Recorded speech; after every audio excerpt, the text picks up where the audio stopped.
வணக்கம், இது தமிழ் குரல். நான் உங்கள் சத்யராஜ். கோயம்புத்தூர்ல கல்லூரி மாணவரை ஒருத்தரை 20 பேர் சேர்ந்து ஒரு கும்பல் அடிச்சு கொண்டிருக்கிறாங்க. கம்பி, கட்டை போன்ற மோசமான ஆயுதங்களை வச்சு அடிச்சே கொண்டிருக்கிறாங்க ஒரு 3ஆம் ஆண்டு படிக்கக்கூடிய கல்லூரி மாணவரை. சரி, அவரை கொன்னது யாரு? சக கல்லூரி மாணவர்கள். அது மட்டும் இல்லாம இன்னும் சில கும்பல்கள், மொத்தமா 20 பேர் அப்படிங்கிறாங்க. என்ன காரணத்துக்காக அந்த கல்லூரி மாணவரை அடிச்சு கொன்னாங்க அப்படிங்கிறதுக்கு பத்திரிகைகள் ஒரு சில செய்தி சொல்றாங்க. பெற்றோர், அதாவது பாதிக்கப்பட்டு இறந்து போன அமுதன் என்கின்ற அந்த மாணவனுடைய பெற்றோர் பேட்டி கொடுக்கும்போது அவங்க ஒரு கருத்தை சொல்றாங்க. இது இல்லாம கல்லூரி தரப்பு ஒரு பிரஸ் மீட் கொடுக்குது, அவங்க வேறொரு தரப்பை சொல்றாங்க. ஸோ அடிப்படையில் இதை எல்லாத்தையும் வச்சு கனெக்ட் பண்ணி பார்க்கும்போது ஒரு விஷயம் ரொம்ப தெளிவா இருக்கு. இது ஏதோ மாணவர்களுக்கு இடையில நடந்த சண்டை அப்படின்னு ஒதுக்கி வச்சுட்டு போகவே முடியாது. இது மிகப்பெரிய போதைப்பொருள் சம்பந்தப்பட்ட ஒரு விஷயம். தாவேக ஆட்சி அதிகாரத்துக்கு வந்ததுக்கு பிறகு போதைப்பொருளே கிடையாது, நாங்க தேடி தேடி எல்லாத்தையும் பிடிச்சுக்கிட்டு இருக்கிறோம் அப்படின்னு ஒரு கதை விட்டாங்க இல்லையா? அதை எல்லாத்தையும் பொய் அப்படின்னு நிரூபிக்கிற மாதிரி கடந்த 10 நாட்களுக்குள்ள கோவையில மட்டும் அடுத்தடுத்த கொலைகள். கடந்த ஆகஸ்ட் 3ஆம் தேதி கோவை பீலமேட்ல நவீன் அப்படிங்கக்கூடிய 25 வயசு பையனை கொலை பண்றாங்க. இது இல்லாம ஆகஸ்ட் 3ஆம் தேதி கோவை கிணத்துக்கடவுல அஸ்வின்கிற 22 வயதுள்ள மாணவன் கத்தியால் குத்தி அடித்து கொலை செய்யப்படுறார். இது இல்லாம இப்ப ஆகஸ்ட் 10ஆம் தேதி இந்த மாணவர் அமுதன் அப்படிங்கக்கூடிய 20 வயதுடைய மாணவர் அடிச்சு கொலை செய்யப்படுறார். சரி, உண்மையிலேயே இது சாதாரண கொலையா, இல்லை இதில் இருந்து இந்த சமூகமும் அரசும் காவல்துறையும் பெற்றோரும் எதை புரிந்து கொள்ள வேண்டும்? முதல்ல அடிப்படையில் பார்த்தீங்க அப்படின்னா, இந்த அமுதன் அப்படிங்கக்கூடிய மாணவர் கள்ளக்குறிச்சியை சார்ந்தவர். அவருடைய அப்பாவே ஒரு ஆசிரியர், அவர் பேர் கெனடி, அவங்க அம்மா பேர் சுமதி. இவங்க பையனை அந்த கோவையில் இருக்கக்கூடிய மலுபிச்சம்பட்டியில் இருக்கக்கூடிய அந்த தனியார் கல்லூரி, அந்த கல்லூரி எதுன்னு எல்லாத்துக்குமே தெரியும். ஏன்னா அந்த கல்லூரியுடைய தாளாரரை வெளியே பேட்டி கொடுத்துருக்காங்க, எல்லா பத்திரிகையிலும் வந்துட்டு தான் இருக்கு. ஸோ அந்த கல்லூரியில் அந்த மாணவர் சேர்ந்து 1ஆம் ஆண்டு ஹாஸ்டலில் படிக்கிறார். 2வது வருஷம் ஹாஸ்டல் வேண்டாம் அப்படின்னு சொல்லிட்டு தனியாக வெளியே ரூம் எடுத்து தங்குறாரு. அப்படி ரூம் எடுத்து தங்கும்போது அவருக்கு அங்கே சில சிக்கல்கள் வருது, வெளியே சில ஆபத்துக்கள் வருது அப்படின்னு சொல்லி அவர் உணர்ந்து 3வது வருஷம் 3rd இயர் போகும்போது திரும்பவும் ஹாஸ்டலுக்கே வர்றாரு. இது அவங்க பெற்றோரே சொல்கிறாங்க. குறிப்பாக அவங்க அப்பாவே ஒரு பேட்டி கொடுக்கும்போது என்ன சொல்கிறார் அப்படின்னா, 2வது வருஷம் அவன் வெளியே தங்கியிருந்தான் ரூமில். அப்போ சில சிக்கல்களை சந்திச்சான், அவனுக்கு வெளியே இருக்கிறதுக்கு ஒரு பாதுகாப்பு இல்லை அப்படிங்கிறதுனால ஹாஸ்டலில் சேர்த்து விடுங்கப்பான்னு அவனே சொன்னான். அதனால தான் நான் சேர்த்து விட்டேன் அப்படின்னு சொல்லி அவங்க அப்பா நேரடியாகவே பேட்டி கொடுத்துருக்கிறார். ஸோ இந்த மாணவன் அந்த கல்லூரியில் படிச்சுக்கிட்டு இருக்காரு, அதுலேயும் குறிப்பாக விடுதியில் தங்கி படிச்சுட்டு இருக்காரு. அப்படி படிச்சுட்டு இருக்கும்போது கடந்த ஜூலை 21ஆம் தேதி இரவு 11 மணி இருக்கும். அந்த ரூம்ல இருந்து, அதாவது ஹாஸ்டலில் மேலே மாடியில் தங்கிட்டு இருக்கிறான். அந்த ரூமில் 2 பேர் இருக்கிறாங்க. ஒன்று இப்போ கொலை செய்யப்பட்ட அமுதன் அப்படிங்கக்கூடிய மாணவர், அவர் கூட ரூம்மேட்டா அஜீஸ்னு ஒருத்தர் இருக்காரு. அந்த அஜீஸுங்கிற மாணவர் தன்னுடைய ஹெட்ஃபோனை கீழே போட்டுட்டேன், கீழே போய் அந்த ஹெட்ஃபோன் எடுக்கணும் வா அப்படின்னு அமுதனையும் சேர்த்து கூப்பிட்டு கீழே போயிருக்கிறாங்க. ஸோ அப்படி கீழே போகும்போது அந்த காம்பவுண்டை விட்டு வெளியே போகிறதுக்கு முயற்சி பண்ணதாக சில பத்திரிகைகளும் சொல்கிறாங்க. அப்போ வார்டன் அதை கண்டிச்சிருக்கிறாரு. அந்த நேரத்தில் பார்த்தீங்க அப்படின்னா அந்த ஹாஸ்டலுக்கு சமையல்காரராக இருக்கக்கூடியவங்க, செக்யூரிட்டியாக இருக்கக்கூடியவங்க பெரும்பாலும் இவங்க எல்லாமே நார்த் இந்தியன்ஸாக இருக்கிறாங்க. இந்த நார்த் இந்தியன்ஸ் கூட அந்த அஜீஸ் ஏதோ பேசினார், அவர் கூல் லிப் ஏதோ கேட்டார். கூல் லிப்னா ஒரு விதமான சின்ன போதைப் பொருளை நாக்கு கீழே வைப்பாங்க இல்லையா, அதை கேட்டதாக யார், அந்த அஜீஸுங்கிற மாணவர் கேட்டதாக அமுதனுடைய தந்தை கெனடி அவர்களே பேட்டியில் சொல்கிறார். ஸோ அப்போ அந்த இடத்துல ஏதோ ஒரு சிறு போதைப்பொருள் குறித்தான உரையாடல் நடந்திருக்கு. அதுக்கு அந்த வட இந்தியர்கள் ஏதோ மறுப்பு சொல்லியிருக்கிறாங்க, ஏதோ வாக்குவாதம் நடந்திருக்கு. அந்த வாக்குவாதத்தில் அஜீஸ் அப்படிங்கக்கூடிய மாணவர் நேரடியாகவே பார்த்தீங்க அப்படின்னா அந்த சமையல்காரர் பாதுகாவலரை அடித்து தாக்கியிருக்கிறார் அப்படின்னு சொல்கிறாங்க. இதை அஜீஸ் தான் செஞ்சாருன்னு அமுதனுடைய பெற்றோர் சொல்கிறாங்க. ஆனால் பத்திரிகை செய்திகள், மற்ற ஊடக செய்திகள், காவல்துறை தரப்பில் இருந்தெல்லாம் சில செய்திகள் சொல்லும்போது அமுதனும் அஜீஸும் சேர்ந்து தான் அடித்தாங்க அப்படிங்கிற மாதிரி சொல்லிட்டாங்க. ஸோ எப்படி இருந்தாலும் யார் அடித்தாங்க அப்படிங்கிறதுக்கான சிசிடிவி ஃபுட்டேஜ் தெளிவாக இருக்குது. ஏன்னா அந்த ஃபுட்டேஜ் வெளிவந்து தான் இப்போ ஒரு பெரிய அதிர்ச்சியாக இருக்குது. அதை பெற்றோர்கிட்டே காமிச்சிருக்காங்க அந்த சிசிடிவி ஃபுட்டேஜை. ஸோ அப்போ ஒரு மிகப்பெரிய பஞ்சாயத்து, ஒரு சண்டை ஏதோ நடந்திருக்கு. இந்த சண்டைக்கு அடுத்த நாள் தான் ஒரு மிகப்பெரிய ட்விஸ்டாக இருக்குது. என்ன அப்படின்னா, ஹாஸ்டலில் கிட்டத்தட்ட 1500 மாணவர்கள் தங்கியிருக்கிறாங்க. அவங்களுக்கு சமைக்க வேண்டிய சமையல்காரர்கள் நாங்கள் சமைக்க முடியாது, இப்படி மாணவர்கள் எங்களை அடிச்சிட்டாங்க, அவங்கள நீங்கள் நடவடிக்கை எடுக்கணும் அப்படின்னு சொல்லி ஒரு கோரிக்கையை முன்வைக்கிறாங்க. உடனே மேனேஜ்மெண்ட் சரி ஓகே ரைட்டு, நீங்கள் சமைங்க, நாங்கள் அந்த பசங்களுக்கு உரிய தண்டனை கொடுக்குறோம் அப்படின்னு சொல்லி டீன், ஹெச்ஓடி, இது இல்லாமல் ஸ்போர்ட்ஸ் மாஸ்டர் எல்லாரும் ஒன்றா சேர்ந்து ஒரு டிசிப்ளினரி கமிட்டியில் இதை என்கொயரி பண்ணி இந்த சிசிடிவி ஃபுட்டேஜ் எல்லாம் எடுத்து இவங்க தப்பு பண்ணியிருக்காங்க அப்படின்னு முடிவான உடனேயே அவங்க பேரண்ட்ஸை வர வைக்கிறாங்க. யாருடைய பேரண்ட்ஸு? இப்போ கொலை செய்யப்பட்டார் இல்லையா அமுதன், அவருடைய பெற்றோரும் வர்றாங்க. அதே போல் அந்த அஜீஸ் அப்படிங்கக்கூடிய இன்னொரு மாணவர் இருக்கார் இல்லையா, அவங்க பெற்றோரும் வர்றாங்க. பசங்களுக்கு சஸ்பென்ஷன் கொடுத்து வீட்டுக்கு அனுப்பிச்சிடுறாங்க. நீங்கள் போயிட்டு ஆகஸ்ட் வாங்க அப்படின்னு சொல்லி அனுப்பிச்சிடுறாங்க. அதாவது ஒரு வாரம் 10 நாள் கழிச்சு வாங்க அப்படின்னு சொல்லி சஸ்பெண்ட் பண்ணி அனுப்புகிறாங்க. அப்போ அந்த பேரண்ட்ஸ்கிட்ட வந்து உங்கள் பையன் வந்து இப்படி வந்து சமையற்காரர்களோட தகராறு பண்ணியிருக்காரு, காவலர்களோட தகராறு பண்ணியிருக்காரு, அடிச்சிருக்கிறாரு அப்படிங்கிற சிசிடிவி ஃபுட்டேஜ் எல்லாம் கொடுத்துருக்காங்க. அது அந்த பேரண்ட்ஸ் எல்லாமே பார்த்துருக்குறாங்க அப்படிங்கிறது வெளிப்படையாகவே தெரியுது. ஸோ அப்போ இதில் ஒரு விஷயம் என்ன அப்படின்னா, இன்று கொலை செய்யப்பட்ட இந்த அமுதன்கிற மாணவர் கல்லூரி விடுதியில் ஒரு வன்முறை நடந்திருக்கு, சண்டை நடந்திருக்கு. சமையல்காரர்களுக்கும் அதாவது கல்லூரியில் விடுதி ஊழியர்களுக்கும் இந்த 2 மாணவர்களுக்கு இடையில ஒரு கலவரம் நடந்திருக்கு. அதை ஒத்துக்கிட்டு கல்லூரி வந்து சஸ்பெண்ட் பண்ணியிருக்காங்க. அந்த மாணவர்கள் போயிருக்காங்க. ஆனால் அந்த இறந்து போன அமுதனுடைய பெற்றோர் என்ன சொல்கிறாங்க அப்படின்னா, என் பையன் எதுவுமே பண்ணலை, குறிப்பாக இதை என்கொயரி பண்ண ஹெச்ஓடியாக இருக்கட்டும், இல்லை டீனாக இருக்கட்டும், இல்லை பிரின்ஸிபலாக இருக்கட்டும், என் பையனை எதுவும் கண்டிக்கவே இல்லை. ஏன்னா என் பையன் மேலே எந்த மிஸ்டேக்கும் இல்லை. அந்த அஜீஸுங்கிற பையன் மேலே தான் சில குற்றச்சாட்டுகள் இருக்குது. அந்த பையன் தான் அடிச்சிருக்கிறான், அந்த பையன் தான் கூலிப் கேட்டிருக்கிறான், அந்த வட இந்தியர்கள் வந்து அந்த போதைப்பொருள் பயன்படுத்தக்கூடியவங்களோட இவனுக்கு ஏதோ தொடர்பு இருந்திருக்கு அப்படிங்கிற மாதிரி அவங்க அப்பா ஒரு நரேஷன் சொல்கிறாரு. அது எந்த அளவுக்கு உண்மை அப்படிங்கிறது விசாரணையில் தான் தெரிய வரும். ஸோ அப்போது அமுதன், அஜீஸ் 2 பேரும் கல்லூரி விடுதியில் ஒரு பிரச்சனையால் சஸ்பெண்ட் பண்ணப்பட்டிருக்கிறாங்க. ஸோ அப்போது 20 பேரால் அடித்து கொலை செய்யப்பட்ட அமுதன் என்கிற மாணவர் கடந்த ஜூலை 21ஆம் தேதி ஒரு பிரச்சனையில் மாட்டியிருக்கிறார் விடுதியில். 22ஆம் தேதியிலிருந்து அவர் சஸ்பெண்ட் செய்யப்பட்டு ஆகஸ்ட் முதல் வாரத்தில் திருப்பி வாங்க அப்படின்னு சொல்கிறாங்க. ஆகஸ்ட் 10ஆம் தேதி இந்த மாணவர் கொலை செய்யப்படுறார். ஸோ அப்போது இந்த சஸ்பென்ஷனுக்கு பிறகு பேரண்ட்ஸ் ஒரு வாரம் கழிச்சு அந்த 2 பசங்களையும் கூட்டுட்டு நேரடியாக காலேஜுக்கு வர்றாங்க, பிரின்ஸிபலை பார்க்குறாங்க.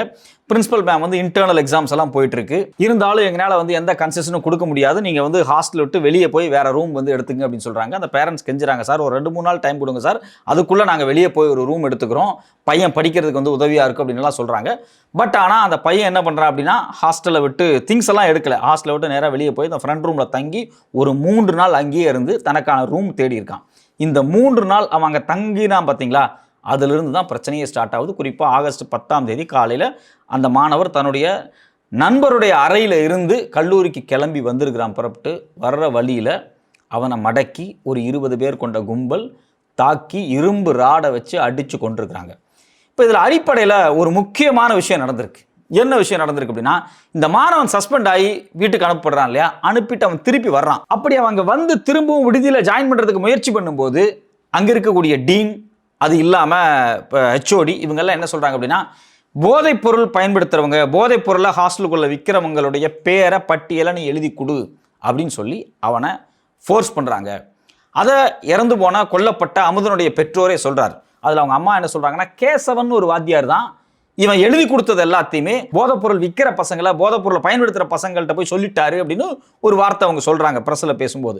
ரொம்ப முக்கியமான விஷயம் என்னென்னா, அந்த விடுதிக்குள்ளே போதைப்பொருள் விற்கப்பட்டு இருந்திருக்கு, போதைப்பொருள் பயன்படுத்தப்பட்டு இருக்கு அப்படிங்கிறதான் அவங்க சொல்லக்கூடிய ஸ்டேட்மெண்ட். ஸோ அப்போ அந்த போதைப்பொருள் யார் யார் பயன்படுத்துகிறார்கள், எங்கெங்கெல்லாம் விற்கிறாங்க அப்படிங்கிறது குறித்து கல்லூரி நிர்வாகத்தில் இருக்கக்கூடிய டீனு ஹெச்ஓடி எல்லாம் எழுதி வாங்கியிருக்கிறாங்க அப்படின்னு சொல்கிறாங்க. இந்த எல்லா தகவலையும், இந்த ஒப்புதல் வாக்குமூலத்தையும் மொத்தமாக சொன்னது அமுதன் தான். அப்படி நீ சொன்னால் உன்னை நான் ஹாஸ்டலில் தங்க வைக்கிறேன் அப்படின்னு ஒரு அஷூரன்ஸை கொடுத்துருக்குறாங்க. அதன் அடிப்படையில் இந்த மாணவர் சொன்னதாகத்தான் அவங்க பெற்றோர் எல்லா செய்தியும் சொல்கிறாங்க. ஸோ அப்போ இதில் என்ன நடந்திருக்கு அப்படின்னா, விடுதியில் போதைப்பொருள் இருந்திருக்கு, பயன்படுத்தியிருக்கிறாங்க, விற்றுருக்குறாங்க, அது யார் யாரும் உனக்கு தெரியும், நீ சொல்லு, எழுதி கொடு, நீ கொடுத்துட்டேன்னா உன்னை நான் விட்டுறேன், அவங்கள்ட்ட சொல்ல மாட்டேன், யார்கிட்ட அந்த போதைப்பொருள் விற்கிறவன்ட்ட பயன்படுத்துகிறவன்ட்ட நான் சொல்ல மாட்டேன், உன்னை காட்டி கொடுக்க மாட்டேன், நீ எழுதி கொடு அப்படின்னு சொல்லி எழுதி வாங்கியிருக்கிறாங்க. அப்படி எழுதி வாங்கப்பட்ட விஷயம் ஆப்போசிட் தரப்பில் இருக்கக்கூடிய அந்த தீபக்னு ஒரு தரப்பு சொல்கிறாங்க, 4ஆம் ஆண்டு படிக்கக்கூடிய தீபக் தரப்பு அப்படின்னு சொல்கிறாங்க. அந்த தீபக் தரப்புக்கு இது யாரோ லீக் பண்ணுறாங்க. அதை லீக் பண்ணது கேசவன் ஒரு வாத்தியார் அப்படின்னு அவங்க அம்மா சொல்கிறாங்க. யார்? கொல்லப்பட்ட அமுதனுடைய அம்மா சொல்கிறாங்க. ஸோ அப்போது வெளிப்படையாக ஒரு விஷயம் என்ன தெரியுது அப்படின்னா, போதைப்பொருள் பயன்பாடு குறித்து ஒரு மாணவர் கல்லூரி நிர்வாகத்திடமோ இல்லை காவல்துறையிடமோ யாரிடமோ வந்து சொன்னால் அந்த தகவலை பத்திரப்படுத்த வேண்டிய கல்லூரி நிர்வாகம் அந்த மாணவரை போட்டு விட்டுருக்கிறாங்க ஆப்போசிட் தரப்பில், அந்த போதைப்பொருள் பயன்படுத்தக்கூடிய விற்கக்கூடிய தரப்பில். ஸோ அப்போ இதில் என்ன நடந்திருக்கு அப்படின்னா, ஒரு மிகப்பெரிய மோதல். அதாவது அமுதன் அப்படிங்கக்கூடிய மாணவர், அஜீஸ் அப்படிங்கக்கூடிய மாணவர், அவங்க ஒரு குழுவாக இருந்திருக்காங்க, 3ஆம் ஆண்டு மாணவர்கள். இந்த 4ஆம் ஆண்டு படிக்கக்கூடிய தீபக், அவர் சார்ந்த குழு, அது இல்லாமல் ஏற்கனவே ஹாஸ்டலில் ஒரு பஞ்சாயத்து போயிட்டு இருக்கு, அதில் இருந்த குழுவும் இதில் ஈடுபட்டிருக்கிறாங்களா அப்படிங்கிற கேள்வி வருது. எல்லாரும் சேர்ந்து அடித்து அந்த மாணவரை கொண்டிருக்கிறாங்க. அந்த மாணவர் வந்து இறந்துட்டார். அதில் ரொம்ப மோசமான விஷயம் என்னென்னா, அந்த மாணவர் ஆகஸ்ட் 10ஆம் தேதி அடிக்கிறாங்க. அதை இன்னொரு மாணவர் பார்த்துட்டு ஓடி வந்து கல்லூரி நிர்வாகத்திடமோ சில பேர்த்த சொல்கிறாரு. அந்த மாணவர் அடித்து தூக்கிட்டே போயிடுறாங்க. தூக்கிட்டு போய் அவர் ஃப்ரெண்ட் ரூமில் போட்டுட்டு போயிடுறாங்க. அந்த இளைஞர்கள் வந்து சரி அவன் படுத்துருக்கிறான் அப்படின்னு சொல்லிட்டு லஞ்ச் டைமில் வந்து பார்க்கும்போது மூச்சு பேச்சு இல்லாமல் கிடந்த உடனே தான் மருத்துவமனைக்கு தூக்கிட்டு போயிருக்கிறாங்க. ஃபோன் இன்டிமேஷன்லாம் கொடுத்துருக்காங்க. ஸோ அப்போது ஒரு கல்லூரி மாணவர் பார்த்துருக்கிறார் அடிக்கிறத, அதை இமீடியட்டாக கல்லூரிக்கு தெரிவித்து கல்லூரிகளுக்கு டீனோ ஹெச்ஓடியோ இல்லை கவுன்சிலர்ஸோ யாரோ உடனே வந்து அதை தடுத்து நிறுத்தி அந்த மாணவர் இப்போ அடிக்கப்பட்டார், எங்கே இருக்கிறான், எங்கே தூக்கிட்டு போனாங்க, எந்த ரூமில் தங்கியிருக்கிறான், எல்லாத்தையும் உடனே வாட்ச் பண்ணி பிடிச்சிருந்தா ஒருவேளை அந்த மாணவர் இறப்பதற்கு முன்பே காப்பாற்றியிருக்க முடியும் அப்படின்னு தான் நாம் யூகிக்க வேண்டியதாக இருக்குது. ஸோ அப்போது கல்லூரியின் தரப்புலையும் இதை ஒன்றுமே கண்டுக்கலை. கேட்டால் அது மாணவர்களுக்கு இடையில ஒரு பெரிய பிரச்சனை. தீபக் ஒரு குரூப்பாக இருப்பார், அமுதன் ஒரு குரூப்பாக இருப்பாங்க. இந்த குரூப்புகளுக்கு இடையில நடக்கக்கூடிய மிகப்பெரிய சண்டை, இந்த சண்டையில் வந்து கல்லூரியை வந்து தேவையில்லாமல் இழுக்கிறாங்க, கல்லூரியில் போதைப் பொருளுக்குன்னு போய் சொல்கிறாங்க அப்படின்னு சொல்லி அவங்க தரப்புலேருந்து ஒரு நரேஷன் செட் பண்ணுறாங்க. அடிப்படையில் ஒரு விஷயத்தை நம்ம ரொம்ப தெளிவாக தெரிஞ்சுக்கணும். தமிழ்நாட்டில் நிறைய ப்ரைவேட் யூனிவர்சிட்டிஸ், ப்ரைவேட் காலேஜஸ் இருக்குது, எக்கச்சக்கமாக இருக்குது. சென்னையில் எவ்வளவோ கல்லூரி இருந்திருக்கு. இந்த கல்லூரிகளில் படிக்கக்கூடிய வட இந்திய மாணவர்கள் இப்போ பார்த்தீங்கன்னா பெரும்பாலும் வேலை செய்கிறதும் வட இந்தியாக்காரங்க தான். இந்த வட இந்திய மாணவர்கள், வட இந்தியாவிலேருந்து வரக்கூடியவங்க, குறிப்பாக north east, west Bengal, Orissa இந்த பக்கம் இருந்து வரக்கூடியவங்க, அது இல்லாமல் உத்தரப்பிரதேசம், பீகார்லேருந்து, ஜார்க்கண்ட்லேருந்து வரக்கூடியவங்கள்ட்ட இந்த போதைப் பொருள் பழக்கம் அப்படிங்கிறது ரொம்ப அதிகமாக இருக்கும், ரொம்ப நார்மலாக இருக்கும், ரொம்ப கேஷுவலாக இருக்கும். ஸோ அப்போ இதை அவங்க அங்கேருந்து எடுத்துகிட்டு வந்து இங்கே இருக்கக்கூடிய கல்லூரிகளுக்குள்ளே இருக்கக்கூடிய மாணவர்கள் மத்தியில் புழக்கத்தில் விடுறாங்க. இது இன்றைக்கி நேற்று நடக்கிறது கிடையாது. கிட்டத்தட்ட 25-30 வருஷத்துக்கு முன்னாடி அது நடந்துகிட்டு தான் இருக்குது. கொஞ்சம் கொஞ்சமாக படிப்படியாக நடந்துகிட்ருக்கு. இதனுடைய உச்சம் ரொம்ப அதிகமாகிடுச்சு. தமிழ்நாட்டில் ஏன் அப்படி கஞ்சா புழக்கம் அதிகமாகுது, சட்டம் ஒழுங்கு பிரச்சனை, அந்த பிரச்சனை, இந்த பிரச்சனை பேசும்போது அடிப்படையில் ஒரு விஷயத்தை தெரிஞ்சுக்கணும். தமிழ்நாட்டில் மைக்ரேஷன் நிறையா நடக்குது. வெளி மாநிலத்தில் இருந்து லட்சக்கணக்கான பேர், கிட்டத்தட்ட 40-50 லட்சம் பேர் வெளி மாநிலத்தில் இருந்து இங்கே வர்றான். அப்படி வரக்கூடியவன் என்ன பொருளை கொண்டு வர்றான், எப்பப்போ ஊருக்கு போயிட்டு வர்றான், என்ன வாரியான வட இந்தியாவில் கஞ்சா புழக்கங்கள் இருக்குது, இதெல்லாம் வந்து இங்கே உள்ளே வர்றது ரொம்ப இயல்பாக நடக்கக்கூடிய ஒரு விஷயம். ஏன்னா ஒவ்வொரு மனிதனையும் தனித்து ஒன்றும் இல்லை, ஒரு கல்லூரியில் ஒரு 3000 மாணவர்கள் 4000 மாணவர்கள் படிக்கிறாங்க, ஒரு 1500 பேர் ஹாஸ்டலில் தங்கியிருக்காங்கன்னா ஒரு 2 வார்டன் 3 வார்டன் இருக்காங்க அப்படின்னா அந்த 2 பேர் 3 பேர்த்தால் 1500 மாணவர்களையும் மானிட்டர் பண்ணி அவங்க என்ன பயன்படுத்துகிறாங்க, எங்கே போகிறாங்க, எங்கே வர்றாங்க அப்படின்னு கீனாக அப்சர்வ் பண்ணுறது ரொம்ப ரொம்ப ரொம்ப ரொம்ப கஷ்டமான ஒரு விஷயம். அது ஒரு சாதாரண விஷயம் கிடையாது. ஆனால் அதே சமயத்தில் disciplinary committee, anti drug squads இது மாதிரியான விஷயங்களை உருவாக்கி, மாணவர்கள் மத்தியிலே உருவாக்கி, ஆசிரியர் மத்தியில் உருவாக்கி, பிடிபடக்கூடிய மாணவர்கள் ஒருத்தர் 2 பேர்த்த பிடிச்சி அவன்கிட்ட இருந்து அந்த ரூட் எங்கேருந்து வருது அப்படின்னு ஃபைண்ட் அவுட் பண்ணி அதை கல்லூரிக்குள்ளே விடுதிக்குள்ளே எலிமினேட் பண்ண முடியும். ரொம்ப கஷ்டமான ப்ராசஸ் தான். ஆனால் அதை தீவிரமாக செயல்பட்டால் அதை தடுக்க முடியும். அதை தடுக்க வேண்டிய பொறுப்பு கல்லூரி நிர்வாகங்களுக்கு இருக்குது, விடுதியில் இருக்கக்கூடிய வார்டன்கள் இருக்குது. ஆனால் அந்த கல்லூரி நிர்வாகமே என்ன பண்ணுது அப்படின்னா, யார் கஞ்சா வச்சுருந்தாங்க, யார் பயன்படுத்துகிறாங்க அப்படின்னு ஒரு மாணவர் வந்து வெளிப்படையாக ஆன்டி ட்ரக் ஸ்குவாட்டை சொல்கிறான் அப்படின்னா அவரையே மாட்டி விட்டு அந்த டீம்கிட்ட அடிவாங்க வச்சு அவனை கொலை பண்ண வைக்கிறது இருக்கு இல்லையா, இது மாதிரி இதில் நடந்துருச்சோ அப்படிங்கிற ஒரு பெரிய அச்சம் இருக்குது. ஏன்னா அந்த போதைப்பொருள் விற்கிறதுல லட்சக்கணக்கில் கோடிக்கணக்கில் பணம் வந்து புழங்கிட்டு இருக்கு. அதுவும் பெரிய பெரிய போதைப் பொருள்லாம் இருக்குது, கொக்கைன் மாதிரி வெளிநாடுகளிலிருந்து கடத்தி வரக்கூடிய பெரிய போதைப் பொருளாக இருக்குது. அது வந்து கல்லூரி மாணவர்கள் மத்தியில் எந்த அளவுக்கு இருக்குன்னு நமக்கு தெரியாது. ஆனால் கஞ்சா போன்ற பொருட்கள் ரொம்ப அதிகமாகவே கல்லூரி மாணவர்கள் மத்தியில் புழக்கத்தில் இருக்குது. அதை தடுக்க வேண்டிய பொறுப்பு காவல்துறைக்கு இருக்குது. காவல்துறை நேரடியாக கல்லூரிகளுக்குள்ளே போய் அதை இன்வெஸ்டிகேட் பண்ணி ரைடு பண்ணி எடுக்க முடியாது. கல்லூரி நிர்வாகம் அதை ஏற்றுக்க மாட்டாங்க. அப்போ கல்லூரிக்கு இது ஒரு பெரிய பொறுப்பு இருக்குது. கல்லூரியும் காவல்துறையும் ஒன்றாக சேர்ந்து போதைப் பொருளை தடை செய்வதற்கு, தடுப்பதற்கு, அதை பிடிப்பதற்கு, அதில் சிக்கக்கூடிய மாணவர்களுக்கு கவுன்சிலிங் கொடுக்கறதுக்கு, அதிலிருந்து வெளியே கொண்டு வர்றதுக்கு ஒரு முறையான அமைப்பை உருவாக்கி தீவிரமாக செயல்படவில்லை என்றால் வட இந்தியாவிலிருந்து லட்சக்கணக்கான மாணவர்கள் இங்கே வந்து படிக்கிறாங்க, வேலையாட்கள் இங்கே வர்றாங்க, அவங்க மூலியமாக எக்கச்சக்கமான போதைப்பொருள் பழக்கம் அதிகமாகும். இது ஏதோ வட இந்தியர்கள் மேலே பழி போட்டு எஸ்கேப் ஆகிறது கிடையாது. போதைப்பொருள் உள்ளே வர்ற வேலையை வட இந்தியாவில் மட்டும், தென்னிந்தியாவும் சேர்ந்து தான் பண்ணிட்டு இருக்காங்க. இங்கே இருக்கக்கூடிய ஆட்களும் நிறைய கான்டாக்ட்ஸ் நார்த்தில் அங்கே இங்கே எங்கெங்கெல்லாம் இது வந்து புழக்கத்தில் வருதோ அங்கங்கே கான்டாக்ட்ஸ் எடுத்து உள்ளூர்லேயே தயாரிக்கிறாங்க. குறிப்பாக சில மாநிலங்களில் சில இடங்களில் பார்த்திங்க அப்படின்னா கஞ்சா விளைவிக்கப்படுது. அரசே அதிகாரப்பூர்வமாக மருந்துக்காக விளைவிக்கக்கூடியதெல்லாம் வேறு, அதை தவறாக பயன்படுத்தக்கூடிய குழுக்கள் நிறையா இருக்குது. ஸோ இது எல்லாத்தையும் ரொம்ப ஸ்ட்ராங்காக அப்சர்வ் பண்ணி மானிட்டர் பண்ணால் மட்டும்தான் எலிமினேட் பண்ண முடியும். இல்லைன்னா இது மாதிரியான மாணவர்களுடைய உயிர் சேதம் அப்படிங்கிறது வந்து இயல்பாக நடந்துக்கிட்டு இருக்கும். அது மிகப்பெரிய ஆபத்தானது. ஒரு கஷ்டப்பட்டு பிள்ளையை வளர்த்தி படிக்க வச்சு ஒரு கிராஜுவேட் ஆக்கணும் அப்படின்னு பேரண்ட்ஸ் ஆசைப்பட்டு கொண்டு ஒரு கல்லூரியில் விடுறாங்க, ஒரு இன்ஜினியரிங் படிக்க வைக்கிறாங்க. அப்படிங்கும்போது அந்த பேரண்ட்ஸ் பத்திரமா ஹாஸ்டலில் இருப்பான் அப்படின்னு நம்பி விட்டுட்டு போகிறாங்க. அந்த விடுதிக்குள்ளே இவ்வளவு மாதிரியான சிக்கல்கள் நடக்குது. இதுக்கான தார்மீக பொறுப்பை இதுவரைக்கும் கல்லூரி நிர்வாகம் எடுத்துக்கல அப்படிங்கிறது ஒரு பெரிய வேதனையாக இருக்குது. இதனுடைய தார்மீக பொறுப்பை கல்லூரி நிர்வாகம் எடுத்துக்கொண்டால் கல்லூரிக்கு இது ஒரு மிகப்பெரிய சிக்கலில் போய் முடிஞ்சிருமோ அப்படிங்கிற பயத்தில் அவங்க இந்த மரணத்தை கொலையை தட்டி கழிக்கிறாங்க. ஆனால் மாணவர்களுக்கு என்ன அப்படிங்கிற உண்மை தெரியும். அமுதன் கொலையில் என்னென்னலாம் நடந்திருக்கு, யாரெல்லாம் சம்மந்தப்பட்டிருக்கிறாங்க, எந்தெந்த டீனு, அது மட்டும் இல்லாமல் ஹெச்ஓடி, இது மாதிரியான யார்கிட்ட ஒப்புதல் வாக்குமூலம் கொடுத்தா, அந்த கடிதத்தில் என்ன இருக்குது, உண்மையிலேயே ஹாஸ்டலில் வேலை பார்க்கக்கூடிய அந்த நார்த் இந்தியன் சமையல்காரங்களுக்கும் அமுதனுக்கு இடையில ஏதாவது ஒரு முன்விரோதம் இருக்கா, இல்லை தீபக் குழுவுக்கும் அமுதன் குழுவுக்கும் இதுக்கு முன்னாடி ஏதாவது முன்விரோதங்கள் இருந்துச்சா அப்படின்னு இன்னும் புலனாய்வு பண்ணும்போது பல தகவல்கள் வரும். ஏன்னா இதில் ஒரு தரப்பு அப்படிங்கிறது போதைப் பொருளை பயன்படுத்தி விற்கக்கூடிய தரப்பு. அப்போ இன்னொரு தரப்பு யார்? அமுதன் தரப்பு யார்? அமுதன் ஏன் 2ஆம் ஆண்டு படிக்கும்போது ஹாஸ்டலில் இல்லாமல் வெளியே தங்கிட்டு அது தனக்கு பாதுகாப்பாக இல்லை, தனக்கு சிக்கல் வருது அப்படின்னு சொல்லி ஹாஸ்டலுக்கு வந்தார்? என்ன பாதுகாப்பு இல்லை, யார் மிரட்டினாங்க, என்னென்ன சிக்கல்களை அவர் வெளியே சந்திச்சார், இது எல்லாமே வந்து சொல்லணும். ஏன்னா கல்லூரி மாணவர்கள் அப்படிங்கிறது வெறும் ஹாஸ்டலில் மட்டும் படிக்கக்கூடிய மாணவர்கள் கிடையாது.